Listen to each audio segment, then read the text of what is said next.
In a sudden turn of events, Sheikh Hasina on Monday resigned as Bangladesh Prime Minister and fled the country amid violent clashes between her party Awami League's supporters and protesters who demanded her resignation. The army, which has taken charge to form an interim government, had given her 45 minutes to step down.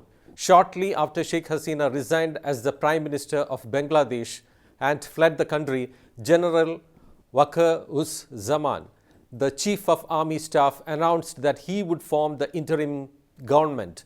With the world's cameras pointing at him, he stood in front of a podium stating, "I am taking full responsibility." Reports said Sheikh Hasina was flown to India in a military helicopter on Monday. Fresh violent clashes that began on Sunday have left more than 100 people dead and hundreds more injured. And on Monday, hundreds of student activities took to the streets for a protest march in defiance of a nationwide curfew and internet ban. Even as protesters began their long march to Dhaka, the Bangladesh's army chief general was holding talks with leaders of various political parties, including the ruling Awami League and the opposition BNP and other stakeholders at the army headquarters. During the protests, clashes erupted between the police and the students, with security forces firing tear gas shells and stun grenades to disperse the violent mob. According to the Bangladesh police, a total of 14 cops have been killed across the country during the clashes. In order to ensure public safety, the Bangladesh administration announced a 3-day public holiday starting from Monday.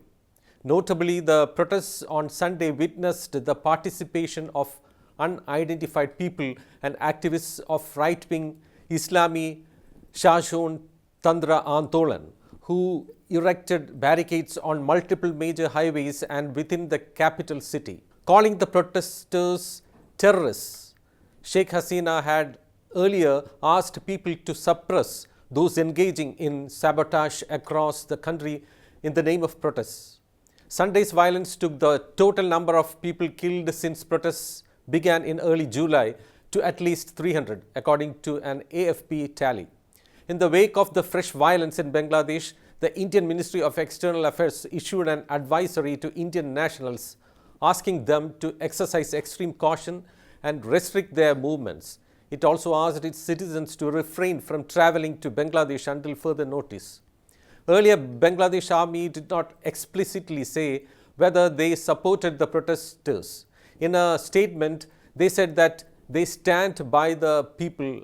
Army Chief Waker-Uz-Zaman told officers that the Bangladesh army is a symbol of the people's trust and it has always stood by the people and will continue to do so for the sake of the people and the state. Why was Bangladesh burning? The fresh violent protest that began on Sunday was the biggest in less than a month.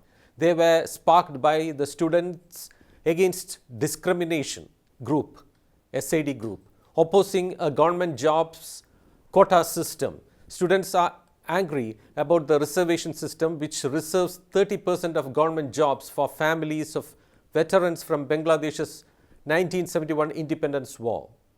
Tensions rose after PM Hasina refused to meet the students' demands, citing ongoing court cases. Protesters demanded her removal and the ouster of the Awami League party, accusing them of autocracy.